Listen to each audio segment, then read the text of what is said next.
अर्जुन भगवान महावीर स्वामी की जय। बहुत प्रसन्नता की बात है और खुशी की बात है कि श्री जो है अपने राजा जी नगर से वहाँ से आराधना भवन नागपुर वहाँ से पधारे हैं।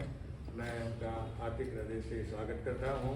और हमारी परंपरा है जब कोई नया संत आता है तो प्रवचन उनका होता है, इसलिए हम अपनी परंपरा को नहीं तोड़ सकते, है ना। क्योंकि मैं तो छोटा सा तो मैं कैसे तोड़ूं।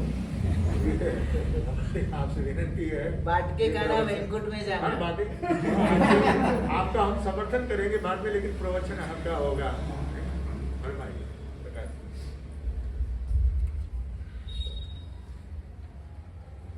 सर्वप्रथम तो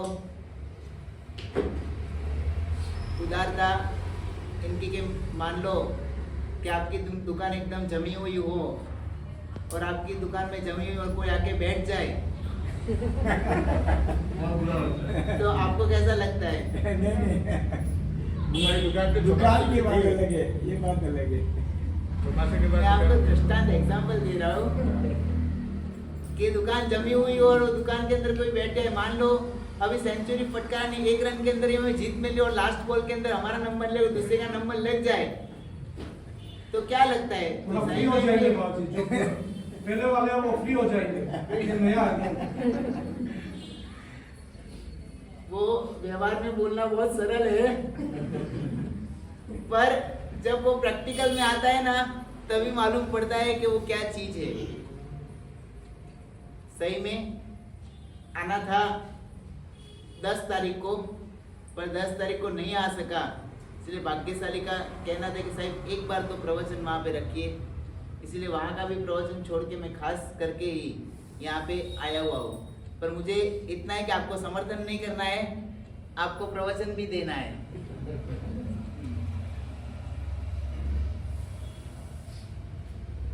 सुबह का समय था और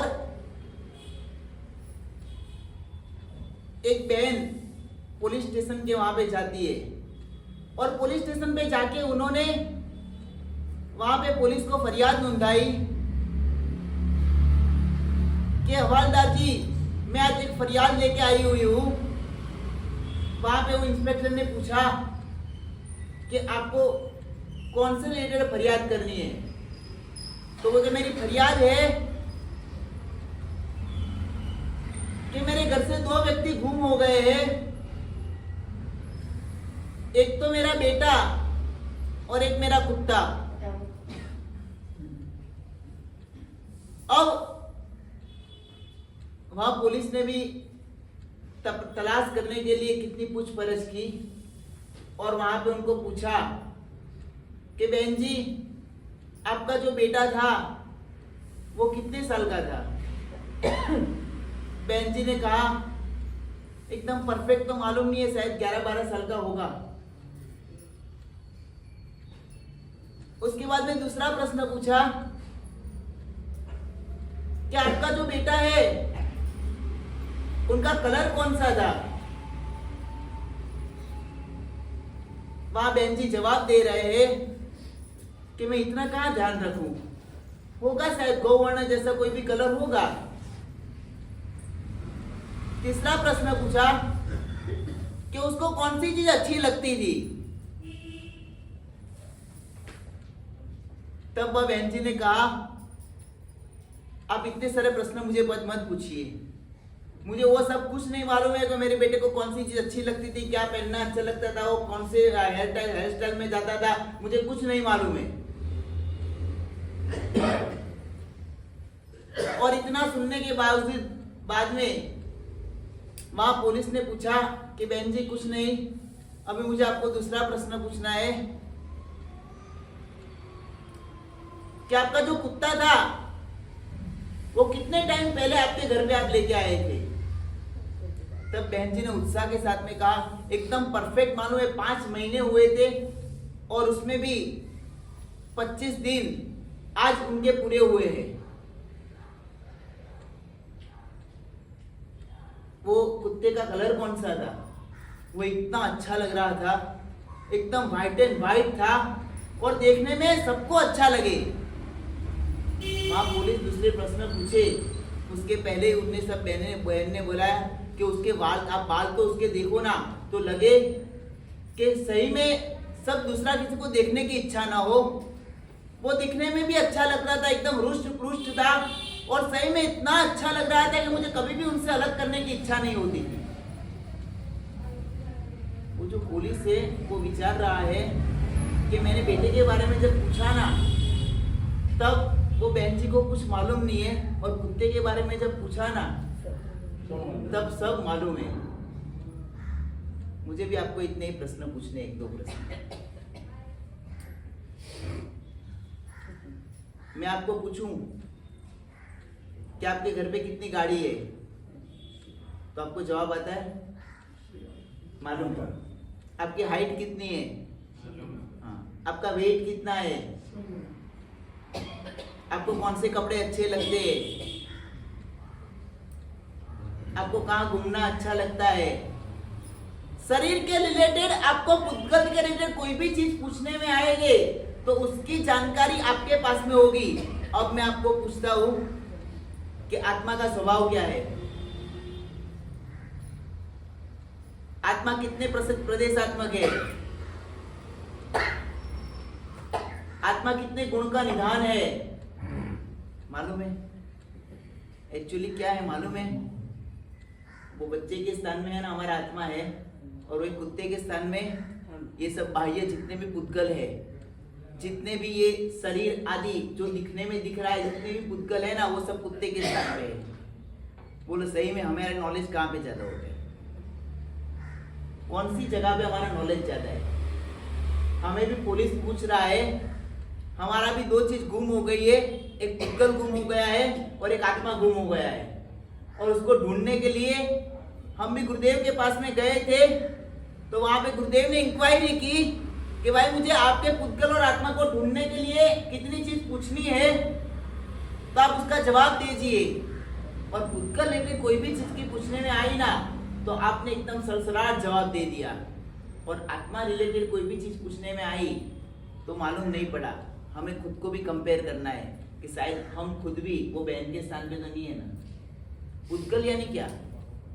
जो नाश होने का स्वभाव वाला है, जो सड़न पड़न और विध्वंसन के स्वभाव वाला है। दुनिया के अंदर जितने भी पदार्थ दिख रहे हैं ना, वो सब पुद्गलात्मक है, वो सब नाश होने के स्वभाव वाले हैं। आत्मा कभी भी नाश नहीं होता है, आत्मा अजर अमर है, आत्मा अरूपी है, आत्मा असंख्य प्रदेशात्मक है, अनंत गुणों के निधान, वैसा ही अपना आत्मा है। हमारी खुद की भी हमें वही एक जांच करनी, एक तपास करनी कि हम खुद भी कहाँ पे हैं। अनादिकाल से हमने पुद्गल के प्रति इतनी रुचि लगा दी है कि पुद्गल रिलेटेड कोई भी चीज आती है ना, तो हमें तुरंत वहां बोध नहीं करना पड़ता है, बोध हो जाता है। कल मैं वहां पे प्रवचन देने गया था, वहां पे मैंने उनको एक प्रश्न पूछा था कि मान लो आपको बहुत भूख लगी हुई है, आपके भाने के अंदर दूध पाक आया हुआ है, आपकी थाली के अंदर दूध पाक के अंदर इलायची डाली हुई है, उसके अंदर बादाम डाली हुई है, उसके अंदर जितने भी सुगंधी पदार्थ है सब सुगंधी पदार्थ डाला हुआ है। आपने जैसे ही दूध पाक की जो कटोरी की वो कटोरी मुंह के ऊपर लगाई, और मान लो कि वो दूध पाक के अंदर शक्कर ना हो, तो आपको बोध होने में टाइम लगेगा कि तुरंत हो जाएगा? क्यों? शक्कर नहीं है, ये शक्कर पुद्गलात्मक शक्कर के प्रति का जो हमारा अनादिकाल के जो संबंध है ना, उसके लिए बोध करने में टाइम लगता नहीं है, हो जाता है तुरंत का तुरंत। मान लो कि आप बाजार से घूमे हुए हो, सुबह में आपके जेब के अंदर 50 लाख रुपए कैश लेके जा रहे हो, शाम को आपको सामने वाली पार्टी को देना है, आपके जेब के अंदर 50 लाख रुपए है, सुबह से निकले हुए शाम को पार्टी के हाथ में देना है, पूरे बाजार के भीड़ के बीच में आपको घूमने का है, कितनी बार आपका हाथ जेब पे जाएगा? जेब में रहेगा, जेब में रहेगा। बोलिए, कितनी हमें हमारे लेवल में हम देखें तो अनादिकाल से पुद्गल के प्रति का हमारा अनुराग कितना है।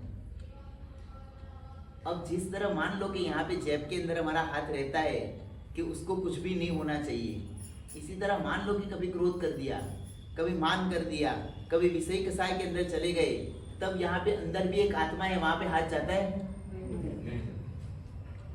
वहां पे कभी देखे नहीं, अंदर मेरा आत्मा भी है। यदि मेरे पैसे चले गए ना तो एक बार चलेगा, पर मेरे आत्मा को कोई नुकसान हुआ तो नहीं चलेगा। ऐसा कभी आत्मा के वहां पे हाथ जाता है? अनादिकालीन हम पुद्गल के प्रति सुख को मान के आए हुए हैं और वही हमने हमारा सर्वस्व मान लिया है। ये सुख की बात निकले से खाली मैं आपको आपकी भाषा में पूछ रहा हूं कि सुख की डेफिनेशन क्या है? आप सुख किसको मानते हो? हाँ अंकित भाई, सुख किसको मानते हो? शायद सिखाया नहीं और ऐसे एग्जाम ले रहे हो। कुछ नहीं, मैं आपकी भाषा में बोलता हूँ।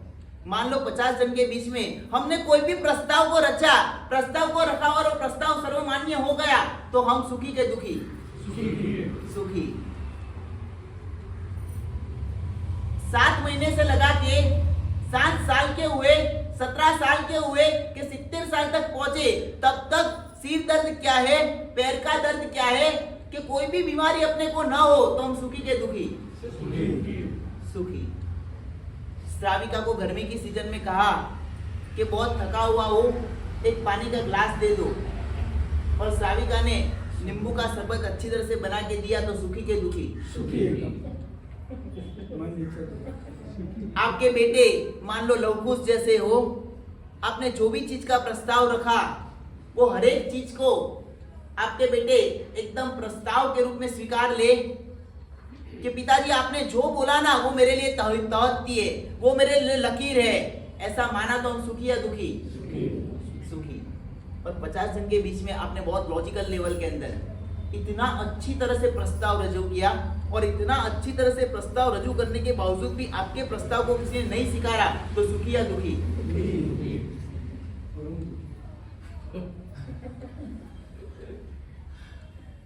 7 महीने के हुए और सिर दर्द चालू हो गया, 7 साल के हुए आंख के नंबर आ गए, 17 साल के हुए और बीपी आगे पीछे हो गया।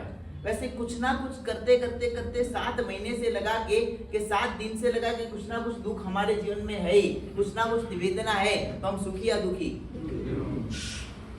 बहुत गर्मी की सीजन के अंदर दोपहर में 3 बजे आप थक के आए हुए हो, बेल बजाया, बेल बजा के श्राविका ने खोला, खोलने के बाद में आपने बोला बहुत ही तरस लगी हुई है, ठंडा ठंडा आधा ग्लास पानी दे दो, और श्राविका ने कहा चाहिए तो खड़े होके ले लो, सुखी या दुखी? और बेटे ने कहा कि पिताजी अभी आपकी उम्र हो गई है, आपका स्थान स्थानक के लिए अच्छा है, आप उपाश्रय में रहो ना, वही ज्यादा अच्छा है।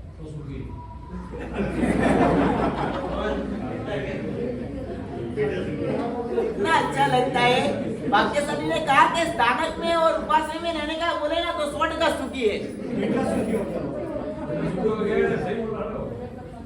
ये तो दुखी है। मैं बेटा सुखी हो दुखी नहीं, आपकी बात कर रहा हूँ, आप सुखी हो दुखी? क्यों, आपको स्थानक में बैठने का दुखी हो गए? सुखी हो गए, बराबर ना? टाइम कोचिंग मिल जाएगा, टाइम सब कुछ हो जाएगा। बस अभी तो गुरुदेव को कोई तकलीफ नहीं पड़ेगी, एक भेंट मिल जाएगी आपको। आगे है तो सूर्य भगवान आगे वाला पास में बैठने वाले, किसी के गले के, किसी के कबे पे बंदूक मत फोड़ो। भाजी घोषणा की है, और आपको मालूम है कभी घोषणा करने वाला व्यक्ति भी पीछे रह जाता है और बोलने वाला आगे हो जाता है, और इसीलिए मेरे साइड पे बैठे, आप मेरे सामने बैठे हो।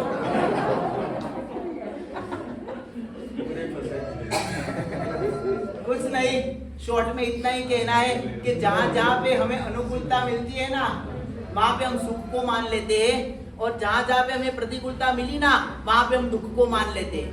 अनुकूलता को हमने सुख का साधन मान लिया है और प्रतिकूलता को हमने दुख का साधन मान लिया है।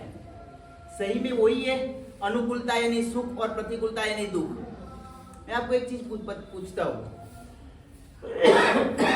आप इसमें से कौन से जो आईसीयू में एडमिट हुए हुए एक भी बार कोई भी आईसीयू में एडमिट नहीं हुआ है? अच्छा, कुछ नहीं हुए नहीं हुए कोई? अच्छा, अस्पताल में गए हुए ऐसे कितने हैं? सभी गए हुए। अच्छा, अस्पताल में एडमिट हुए ऐसे हो गए ना। अच्छा, आप अस्पताल में एडमिट हो तो आपको 24 कलाक सेंट्रल एसी मिलता है कि नहीं मिलता है? बराबर है। आप अस्पताल के अंदर जिस रूम में हो उस रूम में आपके सामने टीवी होता है कि नहीं होता है? बराबर है। हर घंटे आपको वहां पे पूछने में आता है कि सर आपको क्या गोली ली कि नहीं ली, सर आपको कोई जूस की आवश्यकता है, सर आपके मेनू में कुछ चेंज करना है। हर घंटे आपको पूछने में आता है। घर पे कोई पूछता है हर घंटे? घर पे 24 कलाक सेंट्रल एसी मिलती है? घर पे आपके सामने 24 कलाक टीवी होती है? अभी आगे जाके आपको मान लो कि खाने में तकलीफ हो ना, तो वहां पे आपको स्पून से खिलाने में भी आता है। घर पे कोई स्पून से खिलाता है? बोलो, अस्पताल में ज्यादा अनुकूलता है कि घर पे ज्यादा अनुकूलता है?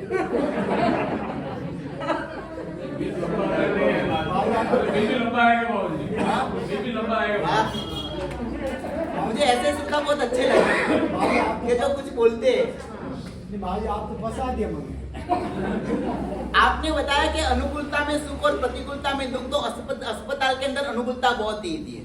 बाकी सर ने बहुत अच्छा प्रश्न किया और मैं सही में जो प्रश्न करने वाला होता है ना उसको बहुत उपकारक मानता हूँ, क्योंकि उसके दो रीजन है कि यदि उसने प्रश्न पूछा ना तो समष्टिगत आंसर होता है, और दूसरे नंबर में हम कभी भी प्रश्न करने वाले को टारगेट नहीं करते, हमारा जवाब समष्टिगत होता है। अब पॉइंट नंबर 2, शायद बिल बहुत बड़ा होता है, यानी अस्पताल में रहने का दुख नहीं है, बिल बड़ा होता है उसका दुख है। अच्छा, इसका मीनिंग वो हुआ कि पैसा से सुख होता है, पैसा वही सुख का साधन है, बराबर ना? अच्छा, मैं आपको बोलता हूँ, मान लो आपकी दुकान से आप निकले हुए हो, 50 करोड़ रुपया आपके हाथ में कैश है, बैग के अंदर, गाड़ी के अंदर बैठे हुए हो, रास्ते में आते आते आपको आपके घर पे पहुंचते 10 बजने वाले, और एग्जैक्ट 9 बजे आपके ऊपर फोन आया, रमेश भाई आपको समाचार मिले कि नहीं, मोदी ने 500,000 की बंद कर दिए।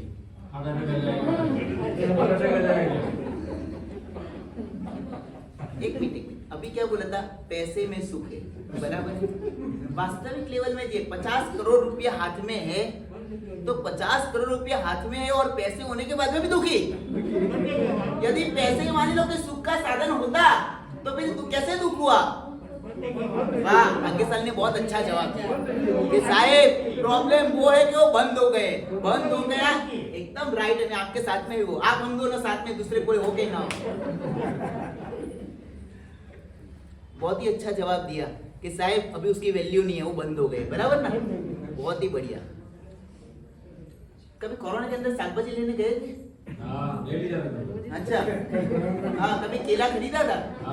अच्छा, केला खरीदा था आपने, तब केला खरीद के आए जब, हाँ, तब खाने बैठते हो, तब केले की छाल साथ में खाते हो कि केले की छाल निकाल देते हो?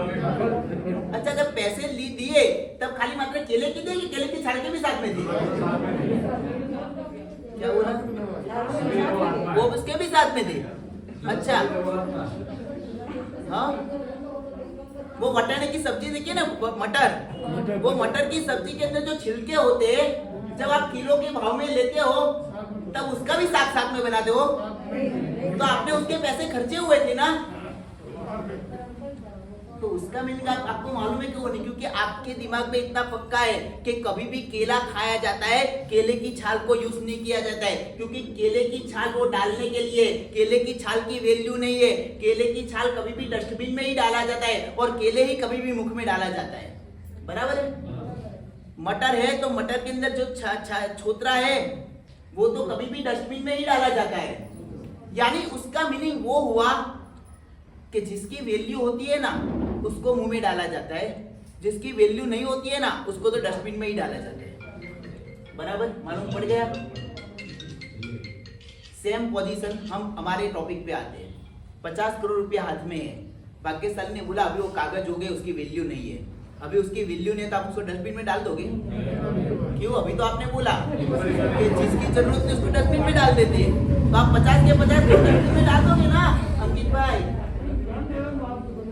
हाँ, वाह, भाग्यशाली कहते हैं बदलाव करते, तो बदलाव आप कागज समझ के करते हो कि पैसा समझ के करते हो? तो उसका मीनिंग वो कागज नहीं है, और यदि वो पैसे है तो आपको दुख नहीं होना चाहिए, क्योंकि पैसा तो सुख का साधन है। लेकिन आधा कम आएगा ना बाबूजी, बात 50 करोड़ 10 करोड़ भी आएगा।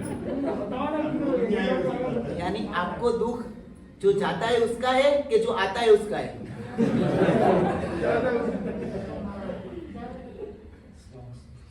जितना मिला उसका सुख है, गया उसका दुख है। बस एक हम मात्र भ्रमणा के अंदर जी रहे हैं। पैसे वो आवश्यकता का साधन हो सकता है, पर वो सुख का साधन नहीं है। हमने हमारे जीवन के अंदर मान लिया कि अनुकूलता में सुख है और प्रतिकूलता में दुख है। यदि अनुकूलता में सुख और प्रतिकूलता में दुख होता ना, तो अस्पताल में बहुत सारी अनुकूलता रहती है। पैसे इतने सारे होने के बाद में दाऊद के पास में भी बहुत सारे पैसे हैं और वो मुकेश के पास में भी बहुत सारे पैसे हैं। यदि आप 9 बजे शांति से यहाँ पे बैठ सकोगे, पर वो मुकेश को अपने ऑफिस में जाके बैठना पड़ेगा।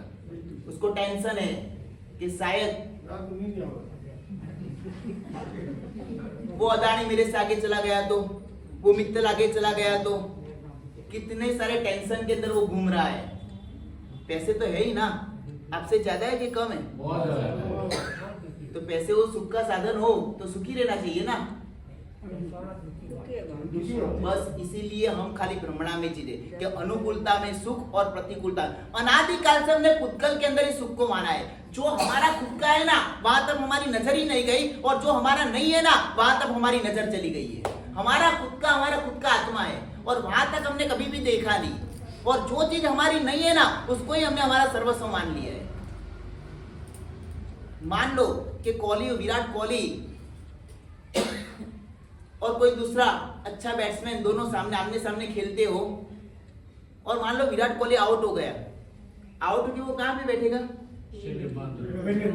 पेवेलियन में। वो जहाँ पेवेलियन में बैठेगा तो उसकी जगह जो नॉर्मल व्यक्ति जहाँ पे बैठते हैं वहां पे होती है कि कोई अच्छी जगह पे होती है? अच्छी जगह। हाँ, अच्छी जगह पे होती है। पॉइंट नंबर 2, जो जगह वहां पे बैठता है उसके सामने यदि कोल्ड ड्रिंक्स हो या तो पानी पीने का हो या तो कोई भी चीज हो, उसको लेने जाना पड़ता है कि सामने टेबल के ऊपर ही होती है? पॉइंट नंबर 3, मान लो कि वो जहां पे बैठा हुआ है वहां पे एसी होता है कि नहीं होता है? अब मुझे वो पूछना है, जो खेल रहा है ना वो धूप में खेल रहा है, कड़ी धूप में खेल रहा है, ये दोनों में से सुखी कौन है और दुखी कौन है? खेलने वाला। भ्रमणा में जी रहे हो आप, मुझे लग रहा है। एसी सुख का साधन है कि दुख का साधन है? आपके सामने ही मान लो बॉटल पड़ी हुई तो सुख का साधन कि दुख का साधन? अरे नॉर्मल बॉटल की बात कर रहा हूँ।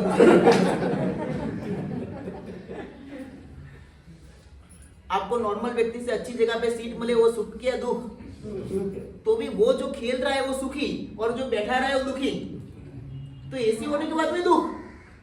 अनुकूलता किसको ज्यादा है? वो धूप में खेल रहा है उसको ज्यादा अनुकूलता है कि जो एसी में बैठा है उसको ज्यादा अनुकूलता है? तो अनुकूलता में यदि सुख हो तो वो सुखी होना चाहिए। जल्दी आउट हो गया ना, वो 1 रन पे आउट हो गया, वो सेंचुरी मारेगा ना खेलने वाला।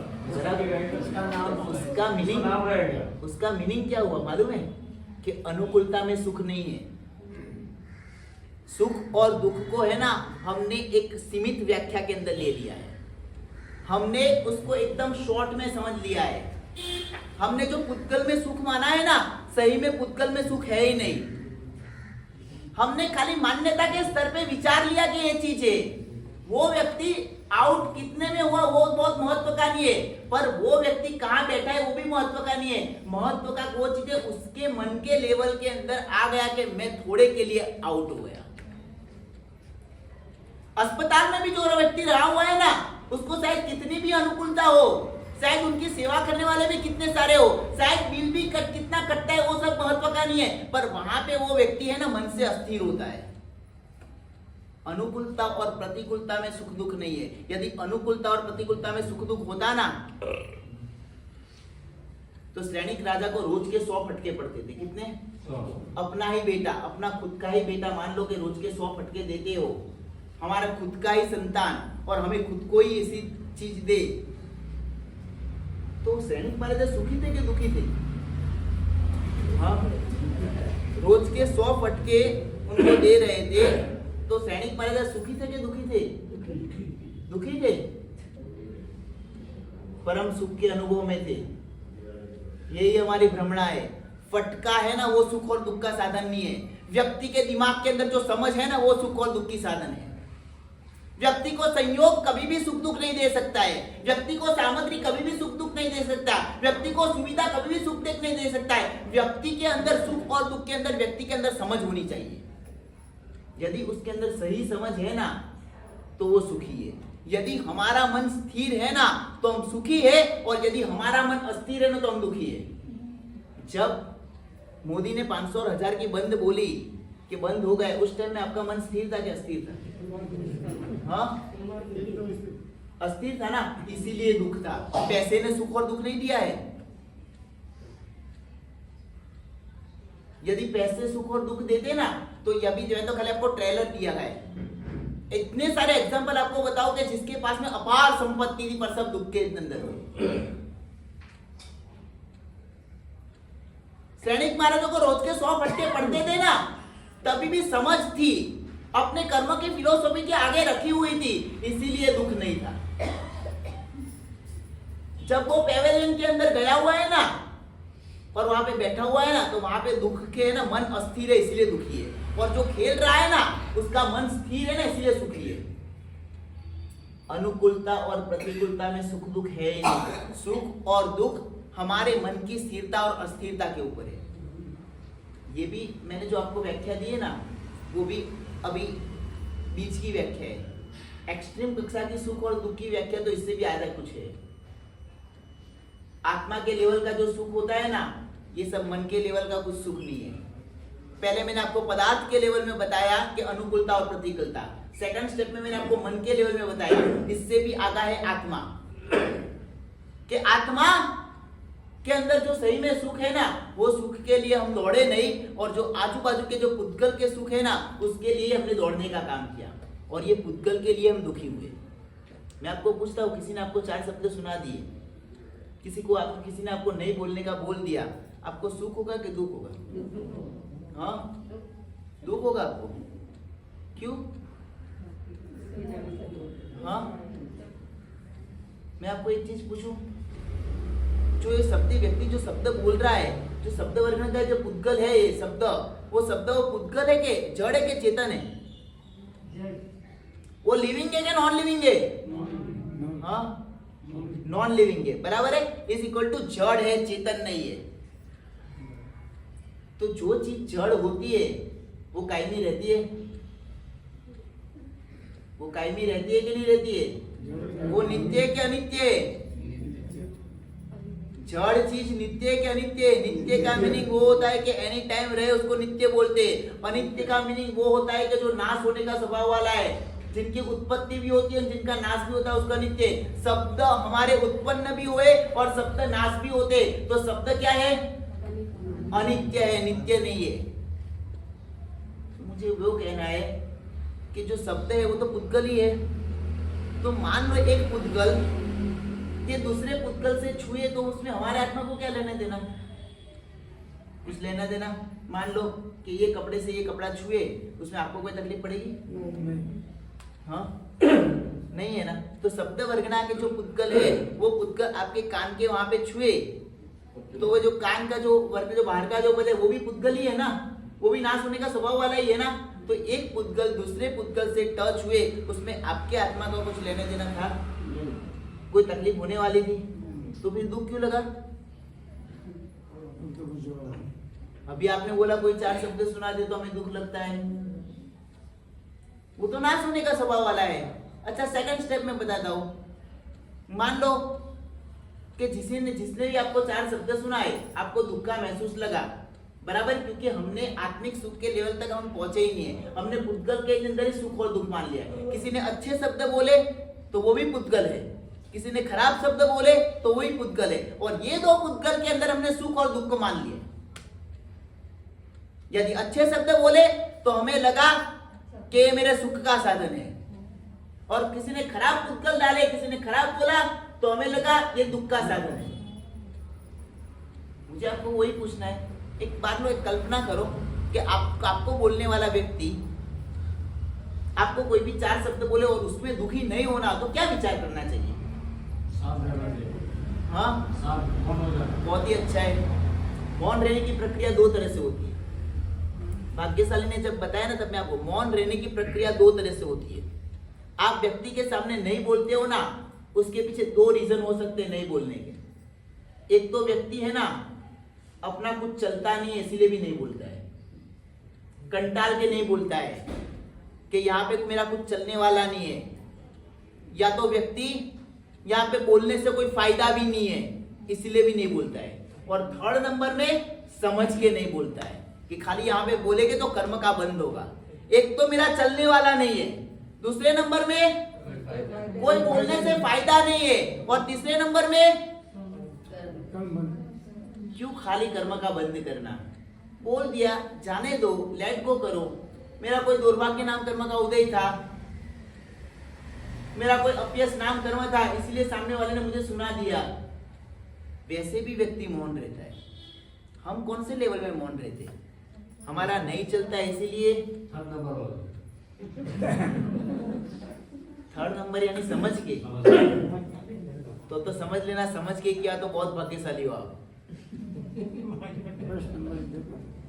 बहुत विचार करने जैसा है। थर्ड नंबर जो आप बोल रहे हैं, थर्ड नंबर का स्टेज तो बहुत दूर की बात है। हम नहीं बोलते इसीलिए नहीं बोलते, या तो हमारा चलता नहीं है, या तो फिर पत्थर के ऊपर पानी ऐसा समझ के छोड़ के देते। ये दोनों डिफरेंस में अलग है। हमारा नहीं चलता है और पत्थर के ऊपर पानी है ऐसा विचार के नहीं बोलते ना, उसमें कर्म का बंद होने की संभावना है। पर कर्म की फिलोसॉफी समझ के, उसे मन को समझा के, अपने आत्मा को स्थिर रखाना, तो वहां पे कर्म की निर्जरा हो सकती है। प्रसंग की बात वो चल रही थी कि मैं आपको कैसे हम हमारे मन को स्थिर रख सकते हैं। मान लो कि किसी ने भी आपको 4 शब्द सुना दिए, हमें कल्पना करें अलग अलग लेवल में प्रभु के चरित्र के माध्यम से, या तो कोई भी दूसरे एंगल के माध्यम से, ऐसे 1-2 एंगल खाली विचारते। फर्स्ट नंबर का एंगल ऐसा हम विचार सकते हैं ना कि प्रभु के कान में तो खिले ठोके हुए थे, मुझे तो खाली शब्द ही ठोके हुए। चलता है कि नहीं चलता है? पॉइंट नंबर 1, प्रभु के कान के अंदर क्या हुआ था? खिले ठोके हुए थे, और आपको शब्द ही ठोका हुआ है। ज्यादा किसकी असर होती है? खिलेरी, बराबर है। पॉइंट नंबर 2, ऐसे विचारो कि मान लो अभी जो मुझे बोल रहा है ना वो व्यक्ति छद्मस्त है। छद्मस्त है उसका मीनिंग कम समझदार। उससे भी इससे ऐसे समझो कि संसार के अंदर रहा हुआ है और जिस अपेक्षा से भूल उसकी भी हो सकती है। कभी भी केवल ज्ञानी की भूल होती है? नहीं होती है। भूल किसकी होती है? जो छद्मस्त की भूल होती है। तो ऐसे समझ लो कि अभी जो सामने बोल रहा है वो व्यक्ति छद्मस्त है। मान लो जो जिसको सुना रहा है ना वो भी छद्मस्त है। कौन है? दोनों आजू बाजू बराबर एकदम अच्छी तरह से सुनना तो ही आपको क्लिक होगी, नहीं तो क्लिक नहीं होगा। हम भी छद्मस्त है, सामने वाला भी छद्मस्त है, पर फिक्स तो नहीं है। शायद अभी जो बोल रहा है शायद वो कोई तीर्थंकर का जीव भी हो सकता है, शायद कोई गणधर का जीव भी हो सकता है, या तो कोई शुद्धात्मा का जीव भी हो सकता है। क्योंकि कौन से जीव कौन से टाइम में क्या होते वो हमें मालूम नहीं होता है। तो अभी वो भी छद्मस्त है और हम भी छद्मस्त है। हम दोनों कैसे हैं? छद्मस्त क्वालिटी के लिए। अब मान लो कि सामने वाला अभी तीर्थंकर गणधर का जीव नहीं है, अभी नहीं है, पर शायद तीर्थंकर और गणधर बनने वाले होंगे। अब जब वो तीर्थंकर और गणधर बने तब आप वहां पे हो या तो न भी हो, वो भी जरूरी नहीं है। तो हम ऐसा नहीं विचार सकते शायद वो तीर्थंकर और गणधर बनेंगे तब उनकी देशना मुझे सुनने मिले कि नहीं मिले। चलो अभी तो सुनने मिल गई है, क्या तकलीफ है? नहीं मालूम पड़ा, ऊपर से गया। हाँ? शायद वो तीर्थंकर और गणधर जब बनेंगे तब उनकी देशना मुझे सुनने मिले या तो न मिले। मान लो कि अभी मुझे उनकी देशना सुनने मिल गई, ऐसा विचार हो तो दुख होता? तकलीफ है कुछ ऐसा विचारने में? बोलने के लिए नहीं है। हमें खुद को ही विचारना है, हमारे खुद के ही अंदर नजर डालनी है। हम अनादिकाल से पुत्र के प्रति इतना स्नेह ममत्व भाव रखा हुआ है कि हमें कुछ भी कोई भी चीज कह दे, कुछ भी कुछ कर लेना, तो हम तुरंत ऊपर नीचे हो जाते हैं, क्योंकि हमारी एंगल लेवल मात्र पुद्गल आधारित है, हमारा एंगल मात्र जगत आधारित है। हमने कभी भी जगतपति को मगध में नहीं रखा, दिमाग के अंदर जगत को रखा है, जगतपति को नहीं रखा है। लग रहा है ना कि कठिन है, पर आपको मालूम है कठिन शब्द बोलते हैं ना, उसके अंदर यह है कि नामुमकिन नहीं है। शायद कितने बजे तक चलानी है? यहाँ पे चलाओ, चलेगा वो। आपकी रुचि बहुत ही अच्छी है।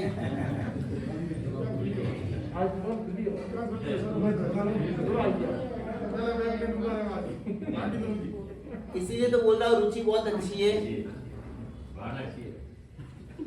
तो मेरा कहने का मतलब वो था,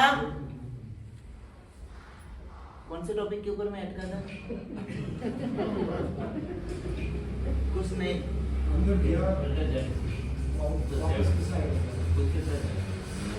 क्या बोला था? भगवान तीर्थंकर की परमात्मा के जो शब्द बोले थे, मेरा कहने का मतलब वो था कि हमारा एंगल है ना, हमने जगतपति को दिमाग में ज्यादा रखा है, जगत को दिमाग में। जो चीज हमें लगता है कि कठिन है, जो कठिन शब्द बोलते हैं ना, उसके अंदर ये कि नामुमकिन नहीं है। शायद डिफिकल्टी हो सकता है पर इम्पॉसिबल नहीं है। यदि इम्पॉसिबल होता ना, यदि हमें कोई सुना दे, हमें कुछ बोल दे, यदि हमारी वैल्यू को डाउन कर दे और हमें वो कठिन लगता हो ना, तो समझ लेना कि आज तक एक भी व्यक्ति मोक्ष में नहीं जाता। शायद डिफिकल्टी हो सकता है पर इम्पॉसिबल तो नहीं है। हर एक चीज पॉसिबल है, हम धारे तो हर एक चीज कर सकते हैं, बस हमें हमारा लक्ष्य नक्की करना पड़ता है। कोई भी चीज को सार्थक करने के लिए दो एंगल चाहिए, या तो आप सखत पुरुषार्थ करिए, या तो आप सतत पुरुषार्थ करिए। या तो अपना पुरुषार्थ फोर्सली होना चाहिए, या तो अपना पुरुषार्थ कंटिन्यू होना चाहिए। मान लो कि सामने वाली कोई दीवार है और दीवार को तोड़ना हो, और वो दीवार को तोड़ना हो तो एक हथौड़ा लगाओ, क्या दीवार टूट जाएगी? नहीं टूटेगी। अब वो ये हथौड़े के ऊपर एक हथौड़ा लगाने से भी दीवार नहीं टूटती, और एक हथौड़ा जो फोर्सली लगाया तो भी दीवार टूट जाएगी। एक हथौड़ा फोर्स के साथ में लगाया तो भी दीवार नहीं टूटेगी, और धीरे धीरे ऐसे 50 हथौड़ा लगा दिए तो भी नहीं टूटेगी। दोनों कंडीशन चाहिए। फर्स्ट नंबर में फोर्स भी होना चाहिए और साथ में कंटिन्यू भी होना चाहिए, सतत भी होना चाहिए और सखत भी होना चाहिए। ये दोनों चीज शामिल होती है ना, तो कैसे भी कैसे दीवार तोड़ सकते हैं। बस इसी तरह ये हमारी मन की जो दीवार है ना, उसको भी हमें तोड़ना हो ना, तो उसके लिए भी दो चीज चाहिए, सतत पुरुषार्थ चाहिए और सखत पुरुषार्थ चाहिए। यदि हमारे अंदर भी सतत और सखत पुरुषार्थ हो ना, तो हमें हमारी मन की दीवार को भी तोड़ सकते हैं। जब आप गांव में थे ना, गांव में, तब आप पानी भरने जाते थे, वो पानी भरने जाते थे ना कुएं के अंदर, तब आप देखना कि आपने डोल अंदर रखी हुई रहती है, और फिर वो रस्सी से ऐसे ऐसे ऐसे आप क्या करते हो, खींचते हो। वो जो रस्सी होती है ना, वो जो कुएं की किनारी होती है, उसके ऊपर कंटिन्यू क्या खींचती है, खींचती रहती है, और होता है क्या मालूम है, वो पत्थर के अंदर निशान लग जाती है। मुझे आपको वो पूछना है, वो जो पत्थर है वो लिविंग है कि नॉन लिविंग है? नॉन लिविंग है। वो पत्थर जड़ है, हमें मालूम है। तो मान लो सतत और सतत एक ही जगह पे वो रस्सी घिसती रही, और सतत और सतत एक ही जगह पे पत्थर को वहां पे खड्डा हो सकता है, तो वो पत्थर जड़ है, और जड़ के अंदर भी एक ही जगह पे वो रस्सी घिसने से वहां पे खड्डा हो सकता है। तो ये तो क्या है, और यहाँ पे भी बार बार हम रस्सी घिसते रहे ना, तो यहाँ पे भी खड्डा पड़ सकता है। कोई भी चीज नामुमकिन नहीं है, हम धारे वो सब चीज कर सकते हैं। हमें नक्की करना है कि हमें कैसे भी करके यहाँ पे खड्डा पाड़ना है, और वो खड्डा पाड़ने के लिए व्यक्ति को सतत पुरुषार्थ और सखत पुरुषार्थ करना चाहिए। बस मैं खाली एक दवाई देके जाता हूँ, वो गोली लोगे ना, तो मैं आपको 100% कह रहता हूँ कि आपको जो नामुमकिन लग रहा है ना, वो आपको मुमकिन लग जाएगा। एक टैगलाइन देके जाता हूं, और वो टैगलाइन का है ना, हम विचार करेंगे उसको कैसे जीवन में आत्मसात करनी चाहिए। मान लो जिस जगह पे आप बैठे हुए हो, उस जगह पे कड़ी धूप आती हो, जिस जगह पे आप बैठे हुए उस जगह पे कड़ी धूप आती हो, आप वो जगह पे बैठे रहोगे? कि उठ के चले जाओगे? हाँ, सर्दी गर्मी दोनों का अलग अलग असर है। सर्दी में वहाँ पे बैठेंगे, ठंडा से मिलेंगे। बहुत बढ़िया है। विटामिन सी 8 बजे का तड़के के अंदर 12 बजे में नहीं लोगे। कड़ी धूप आ रही है, आपसे सहन नहीं हो रहा है, और उस टाइम में आप वो जगह को बदल दोगे कि वहां पे बैठे रहोगे। आपसे आनी हुई हवा है, वो हवा आपसे सहन नहीं होती है, इतनी तेज में हवा आ रही है कि वो हवा है ना, उससे आपको तकलीफ हो रही है। आप क्या करोगे? जगह बदल दोगे। क्यों? आपने कभी भी पुरुषार्थ नहीं किया, मैं सूरज के किरण को बदल दूंगा, मेरी जगह नहीं बदल दूंगा। मैं आती हुई हवा को रोक दूंगा पर मेरी जगह कभी भी नहीं बदलूंगा। क्यों? कभी भी प्रयत्न नहीं किया। पक्का मालूम है ना कि आती हुई हवा को कभी भी नहीं रोक सकते, हमें हमारी जगह ही बदलनी पड़ती है। कभी भी सूरज के किरण को नहीं बदला जाता है, हमें हमारी जगह को ही बदलनी पड़ती है। बस शास्त्रकार भगवान भी वही कहते हैं कि परिस्थिति को कभी भी बदल नहीं जाती है, मनस्थिति को ही बदलनी पड़ती है। हम है ना सूरज के किरण को बदलने का प्रयत्न कर रहे हैं। हमारा प्रयत्न है ना वो आती हुई हवा को रोकने का है, पर कभी भी परिस्थिति को बदलना अपने हाथ में है ही नहीं। अपने हाथ में खाली मात्र मनस्थिति को बदलना है। हम है ना जगत को सुधारने बैठे हुए हैं, हम जगत को बदलने के लिए प्रयत्न कर रहे हैं, पर कभी भी जगत को बदलने से मतलब नहीं है, कभी भी जात को बदलनी पड़ती है। परिस्थिति को बदलनी वो हमारे हाथ में नहीं है, मनस्थिति को बदलने में ही फायदा है। आते हुए कभी भी सूरज की तेज गर्मी होती है, सूरज के किरण को आप कभी भी नहीं बदल सकते, हमें हमारी जगह ही बदलनी पड़ती है। कोई गांव में गए और आपको मालूम है छोटे जब थे ना, जो बुजुर्ग होते ना ऐसे बोलते कि गांव ने बदलवा ना जाए गाड़ू बदला है। अब वो जो एक व्यक्ति था, मेरे जैसा कोई युवान था, और वो जा रहा था, पहले वो दरवाजा था पूर्व दिशा के अंदर, अभी वो दरवाजा है पश्चिम दिशा के अंदर, और वो जा रहा था और उसको लगा कि दरवाजा तो इस बाजू था और उस बाजू बहुत बड़ी दीवार आ गई गांव की।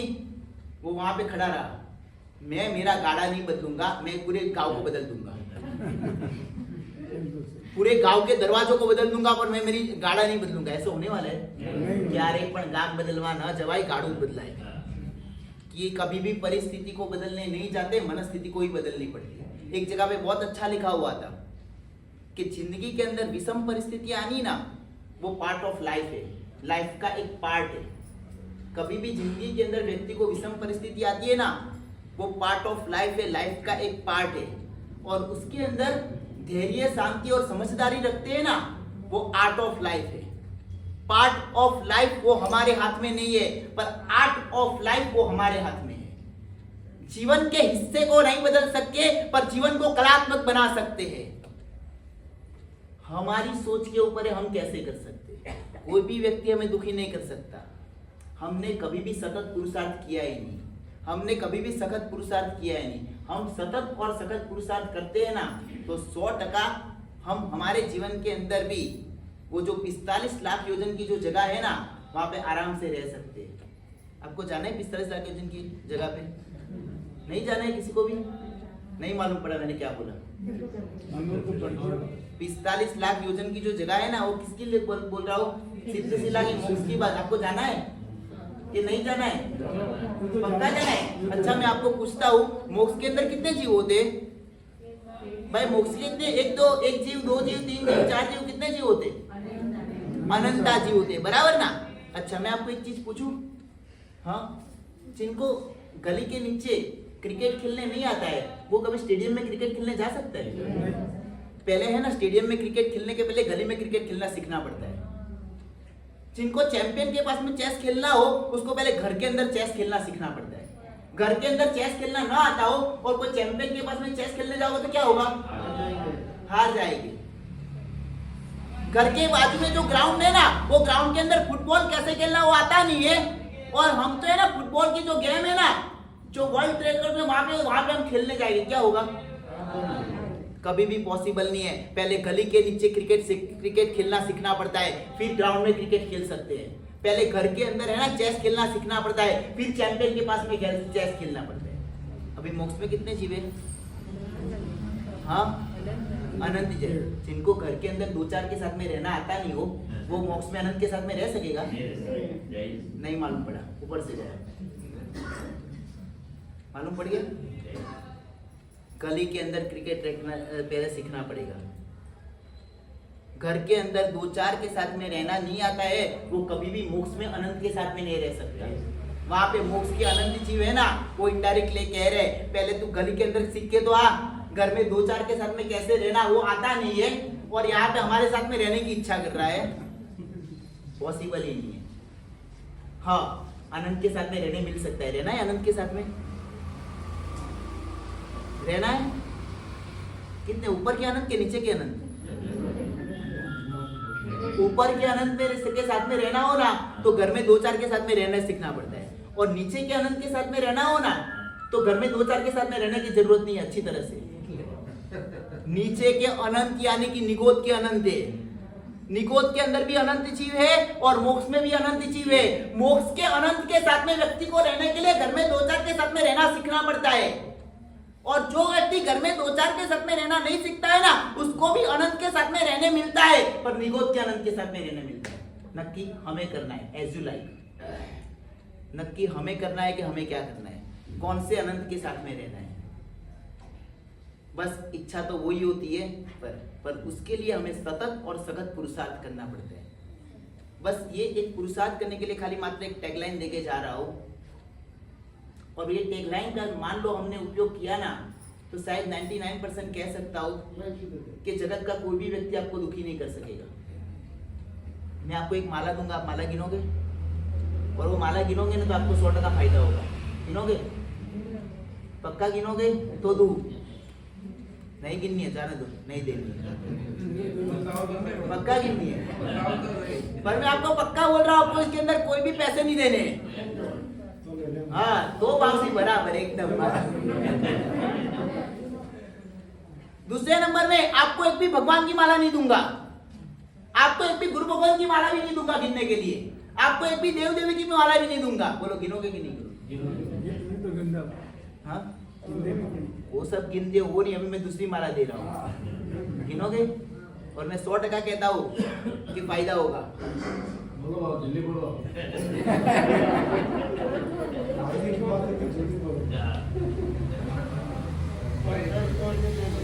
बस हमें सतत और सखत पुरुषार्थ करने के लिए हमें ये प्रयास करना पड़ेगा। तो सतत पुरुषार्थ और सखत पुरुषार्थ के लिए हमें वो चीज नहीं, शायद है ना, हमें वो माला की आवश्यकता है, और इसीलिए हमें सतत और सतत वो चीज का रटन करना पड़ेगा। मैं आपको एक ही माला के, जैसे है ना, मान लो व्यक्ति को है ना कभी भी बीपी बढ़ गया होता है, कभी भी मान लो शुगर हो, तो उसको पहले क्या करना पड़ता है? दवाई लेनी पड़ती है। एसिडिटी हो तो पहले गोली लेनी पड़ती है। बस मैं भी आपको एक गोली देना, शरीर की व्याधि को दूर करने के लिए व्यक्ति को गोली की आवश्यकता है, मन की व्याधि को दूर करने के लिए भी व्यक्ति को गोली की आवश्यकता है, और वो गोली है ना, उसको ये हमें समझना है। मैंने आपको पहले कहा मैं कोई भगवान की माला नहीं दूंगा, खाली आपको इतना ही बोलना है, ऐसे हाथ जोड़ के, ऐसे किसी को बताना भी नहीं है। आपको एक ही शब्द 27 बार बोलना, परिस्थिति को बदलने मेरे हाथ में नहीं है, मनस्थिति को बदलने में ही फायदा है। परिस्थिति को बदलने मेरे हाथ में नहीं है, मनस्थिति को बदलने में ही फायदा है।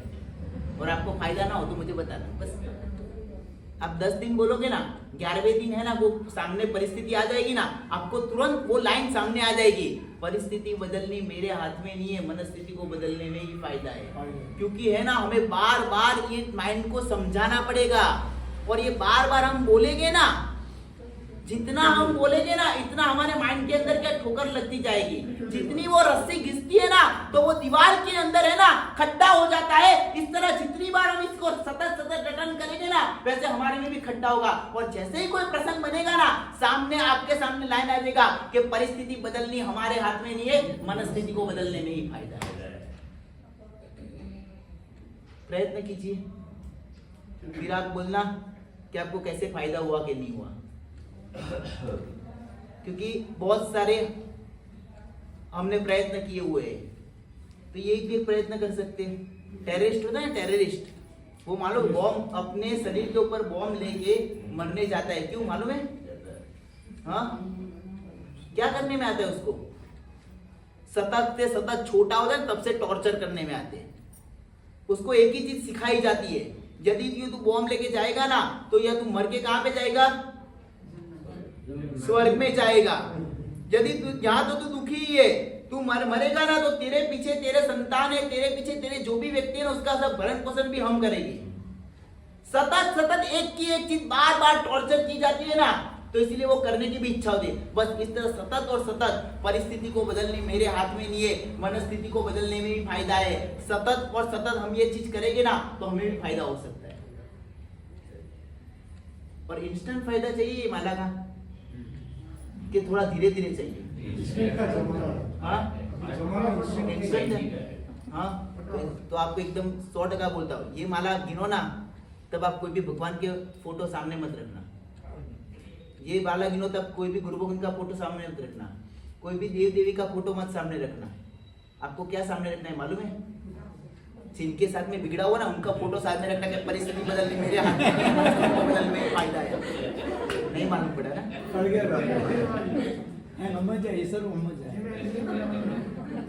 वो फोटो को सामने रखना, आपको तुरंत क्लिक हो जाएगी परिस्थिति बदलनी मेरे हाथ में नहीं है, मनस्थिति को बदलने में ही फायदा है। और वहां पे आपको फायदा ना हो तो मुझे बोल देना, मैं आपका शिष्य बन जाऊंगा। और फायदा हो तो आप मेरे पास में आ जाना। बस अनादिकाल से पुत्कल के सुख के प्रति हम गए हुए हैं, हमें हमारे आत्मा के सुख तरफ जाना है। और वो आत्मा के सुख पुत्कल के प्रति का प्रेम तोड़ना पड़ेगा। ये पुत्कल ही हमें सुख और दुख तक लेके जाता है। हमें खुद को हमारे आत्मा के अंदर की नजर डालनी है। और वही जगत को मगध में मत रखिए, जगतपति को मगध में रखिए। और जगतपति यदि केंद्र स्थान में होगा ना तो जगत के अंदर के कोई भी पदार्थ आपको परेशान नहीं कर सके। हमारे केंद्र स्थान में हमने जगत को रख दिया है। हमारे केंद्र स्थान के अंदर हमने है ना ये जगत को रखा है ना, इसलिए जगतपति आते नहीं है। बस हमें भी हमारे केंद्र स्थान में जगतपति को रखना है। और इसी तरह हम हमारे आत्मा का कल्याण करें। जिनाग्ना में कुछ भी कहो तो इच्छा। बहुत सुंदर मुनिश्री जी ने आपको जो है माला दे दी है और इतनी अच्छी बात बताई है कि आपको जो है कुछ दूसरे को बदल नहीं सकते, अपने आप को बदलना होगा। अपने स्वयं को बदलेंगे तो सब कुछ बदल जाएगा। अपनी दृष्टि बदलना होगा, अपना मन बदलना होगा। सूरज की रोशनी को आप नहीं बदल सकते, लेकिन खिड़की बंद कर सकते हो तो आपकी सूरज की रोशनी आपको नहीं आएगी। हवा को आप नहीं रोक सकते, लेकिन खिड़की बंद कर दो, दरवाजा बंद कर दो तो अपने आप जो है हवा आपके पास में नहीं आएगी, रुक जाएगी। तो बस यही है कि हमारी मनस्थिति को बदलना है, मन को बदलना है। मन बदल गया तो सब कुछ बदल जाएगा, क्योंकि मन बड़ा चंचल है। मन जो है बंदर की तरह है, जो एक चित्त एक शांति से जो है बंदर बैठ नहीं सकता। एक आधा घंटा उसको कहो कि बंदर को तो चुपचाप बैठ जा, है ना, तो नहीं बैठेगा। वो थोड़ी सी देर में जो है कभी एक टांग ऊपर करेगा, कभी ये टांग ऊपर करेगा, कभी हाथ ऊपर करेगा, नहीं तो जो खुजली करेगा, है ना, इधर देखेगा, कभी आँख निकालेगा, कभी मुँह फाड़ेगा, है ना। ये हमारी मनस्थिति है। बंदर की तरह हमारा मन जो है क्या है, चंचल है। तो इस चंचल मन को ही जो है क्या करना पड़ेगा, बदलना पड़ेगा। आपका मन बदलेगा तो इंद्रियां बदल जाएगी, और इंद्रियां बदल गई तो सब कुछ बदल सकता है धीरे धीरे। लेकिन सबसे पहले मन को बदलना होगा। तो बस अपने आप को बदलिए तो आपका जो है रास्ता एकदम प्रशस्त हो जाएगा। सीधी जो है सीधे शिला के ऊपर जो है पहुंच जाएंगे। और आप जो है महाराज श्री ने कहा है कि आपको अगर बदलाव नहीं होता है, फायदा नहीं होता है, तो आप तो ये फायदा नहीं होगा तो आपके पास में आएंगे, फायदा होगा तो आने वाले नहीं हैं।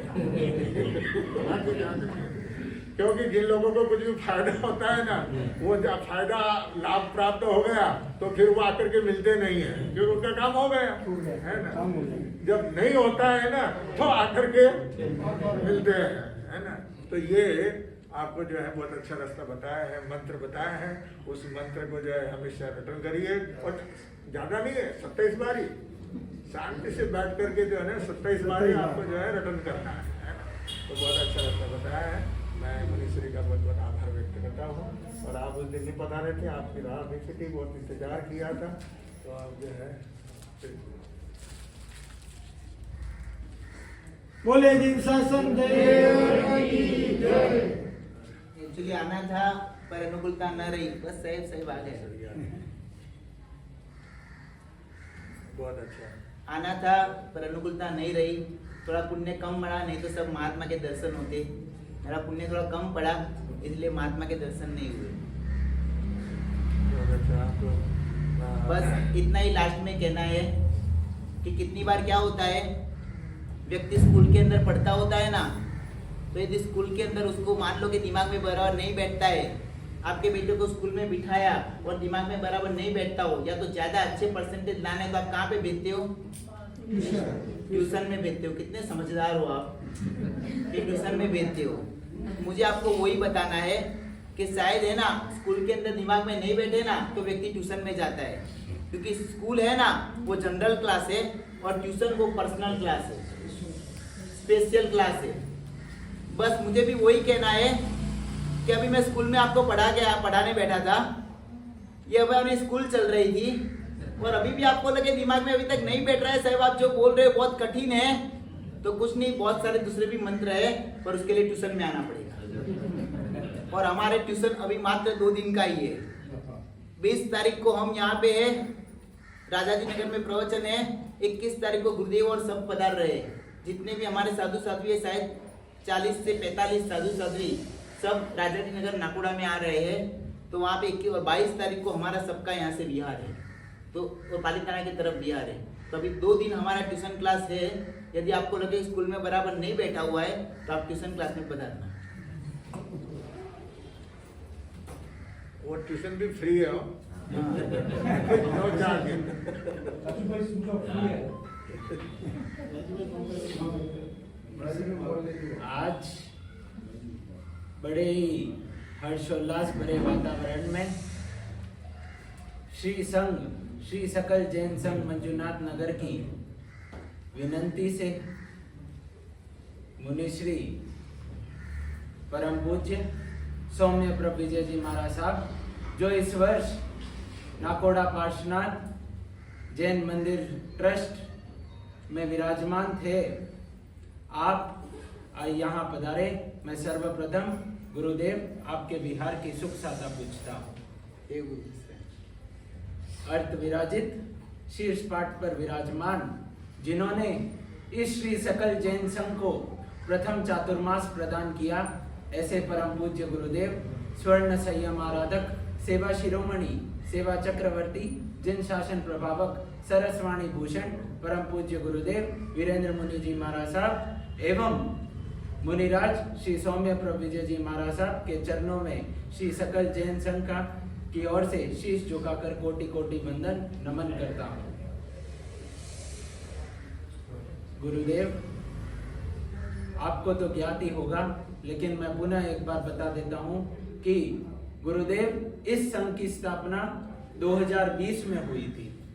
2020 में भी हुई और नाम भी इसका रखा गया श्री सकल जैन संघ, जहाँ पर इस कर्म भूमि, इस क्षेत्र के मंजुनाथ नगर, शिवनगर के कुछ श्राविकाओं ने एकजुट होकर एक ही निर्णय लिया कि हम पंथवाद से परे होकर सिर्फ और सिर्फ प्रभु महावीर के शासन में जो भी पंच महाव्रतधारी साधु साध्वी होंगे, उन सब के चरणों में शीश झुकाएंगे, उन सब के चरणों की सेवा करेंगे। यही एकमात्र उद्देश्य इस श्री सकल जैन संघ का था और इस संघ की स्थापना हुई।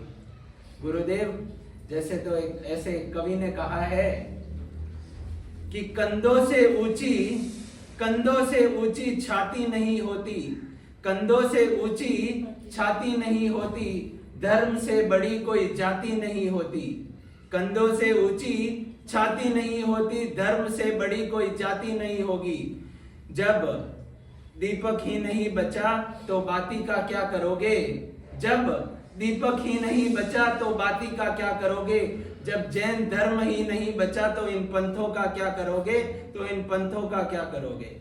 गुरुदेव, मैं आपके सामने कुछ बोलने के काबिल तो नहीं हूं, लेकिन चूंकि संघ की व्यवस्था है और संघ के सदस्यों ने आगे किया है, तो एक छोटा सा श्रावक होने के नाते बस एक आवाहन करना चाहता हूं कि जिस तरह आज इस पाठ पर स्थानकवासी परंपरा के गुरुदेव और मूर्ति पूजक परंपरा से गुरुदेव एक पाठ पर विराजमान और मात्र प्रभु महावीर के सिद्धांतों की वाणी हमें सुना रहे हैं, ऐसे गुरुदेव इस श्री सकल जैन संघ से की ओर से आह्वान करता हूं कि सिर्फ मंजुनाथ नगर शिवनगर में नहीं, सिर्फ बेंगलोर में नहीं, सिर्फ भारतवर्ष में नहीं, बल्कि संपूर्ण विश्व में पंथवाद से परे होकर हम जैनी एकजुट हो, यही भावना रखता हूं।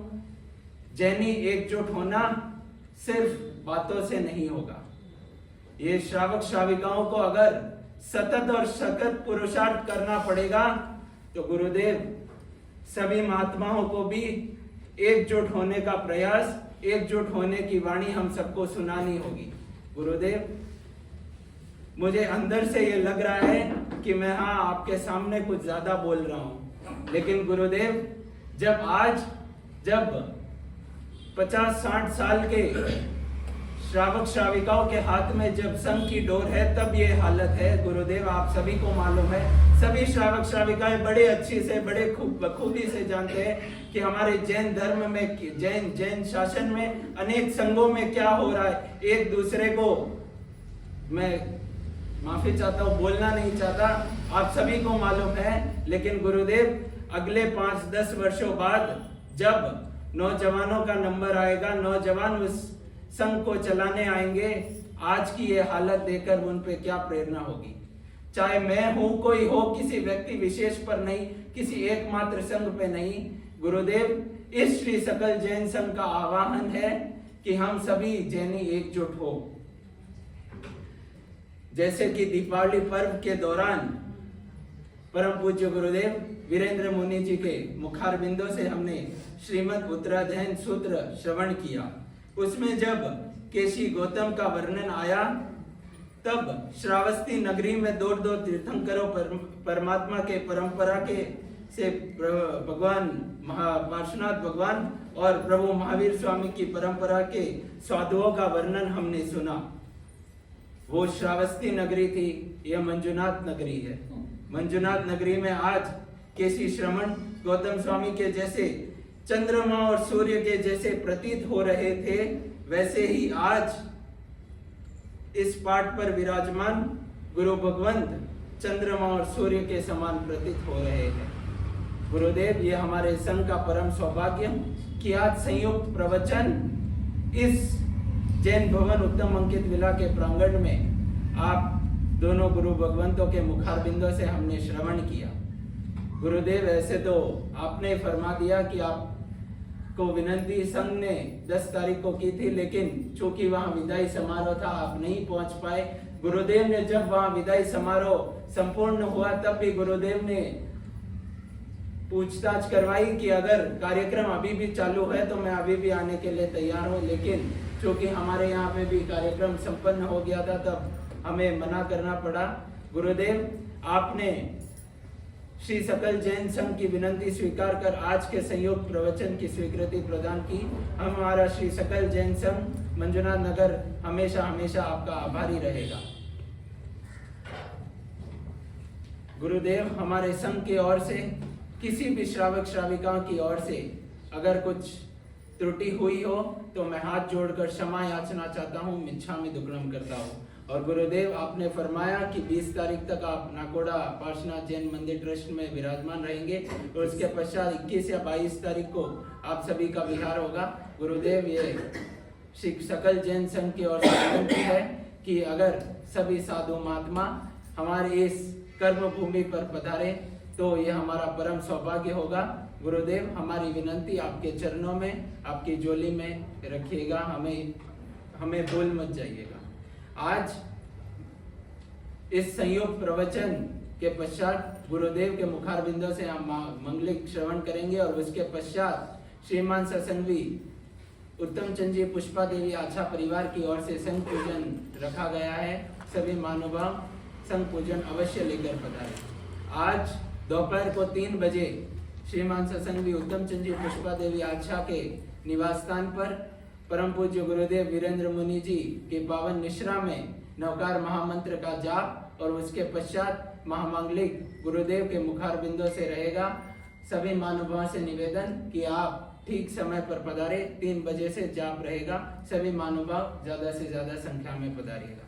गुरुदेव, दोनों गुरुदेव के चरणों में मैं पुनः एक बार अगर कुछ ज्यादा कहने में आया हो, क्योंकि गुरुदेव जब आपने हंसते मुस्कुराते जीवन के कटु सत्य को हमारे बीच पिछले 1 घंटे में सिर्फ और सिर्फ 60 मिनट में जीवन का कटु सत्य रख दिया गुरुदेव, मेरी भी भावना उमड़ गई। कुछ ज्यादा कहने में आया हो तो मैं हाथ जोड़कर क्षमा याचना चाहता हूँ। मिच्छामि दुक्कडम। जय जिनेन्द्र। 1 मिनट के लिए। भावना बहुत अच्छी होती है, प्रवृत्ति भी बहुत अच्छी होती है, पर व्यक्ति के हर एक लेवल में संघ का कोई भी सदस्य हो, वो साधु हो, साध्वी हो, श्रावक हो, श्राविका हो, हर एक को अपने अपने लेवल के अंदर हर एक चीज को एक विचारने के जैसी चीज है। हर एक की भावना होती है कि ऐसा होना चाहिए, ऐसा होना चाहिए, और ऐसे ही इसके लिए ही प्रयत्न चालू होता है हर एक का। वो यदि साधु के रूप में हो, यदि साध्वी के रूप में हो, यदि कोई सत्या के रूप में हो, यदि कोई संत के रूप में हो, यदि कोई श्रावक के रूप में हो, या तो यदि कोई श्राविका के रूप में हो, हर एक की भावना वही होती है कि बस हम सब एक साथ में और हम सब एक साथ में रहेंगे। पर मुझे इतना ही कहना है कि नगर के अंदर आग लगी हुई थी, और नगर के अंदर जो आग लगी हुई थी उसके अंदर सब पशु पंखी, बहुत सारे पशु पंखी वहां पे देख रहे थे कि नगर में आग लगी हुई है।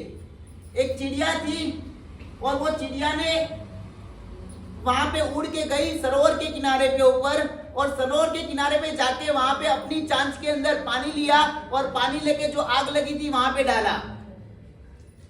फिर से वो गई, फिर से डाला, फिर से गई, फिर से डाला। ऐसा करते करते कितने सारे जानवर ने और कितने पशु पंखियों ने देखा कि ये क्या कर रही है। किसी ने पूछ लिया कि तुम क्या कर रही हो, इतनी बड़ी आग लगी हुई है और इतने एक पानी के बूंद से कोई आग बुझने वाली है? नहीं, कभी भी आग नहीं बुझेगी। तब वो चिड़िया ने बहुत अच्छा जवाब दिया, और हमें सबको चिड़िया बनने की जरूरत है।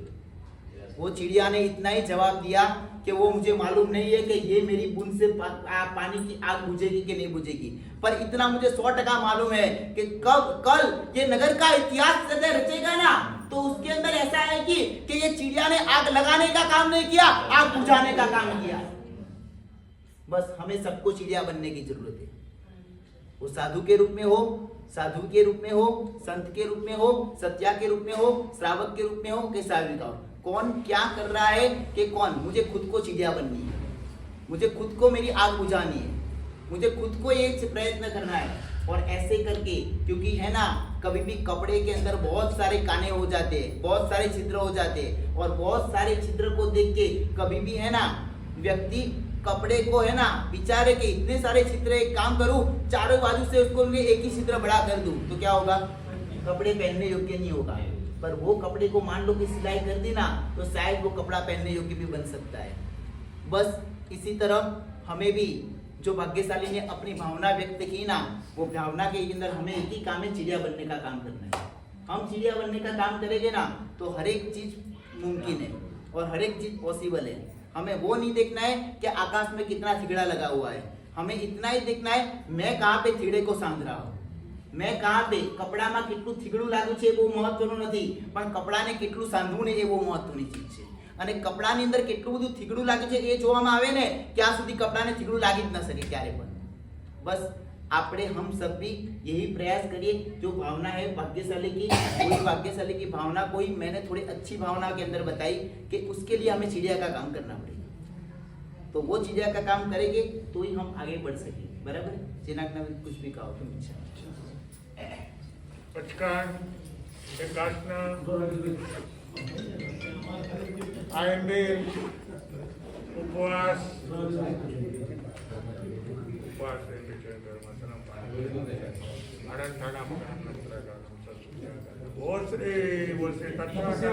वालों को धन्यवाद।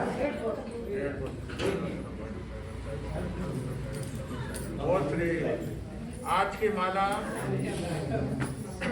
वासुपूज्य भगवान 12वें तीर्थंकर वासुपूज्य भगवान के नाम की एक माला पहना, और अभी जब तक नहीं खाओ पी तब तक पटकाने तो उनका माता वैसा का सब प्रसन्न अपने काम देख रहे। वो श्री मंगली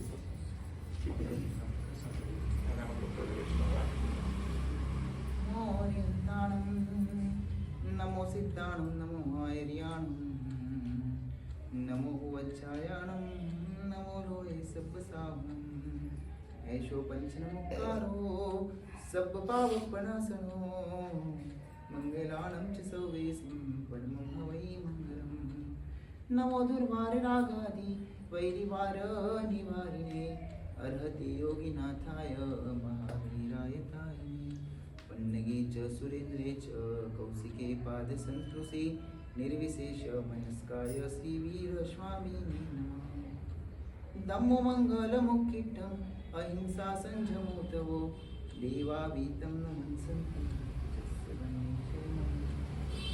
अनन्तलब्धिविधानाय श्री गौतम स्वामिने नमः ॐ ह्रीं क्लीयन्तु वज्राय श्री गौतम स्वामिने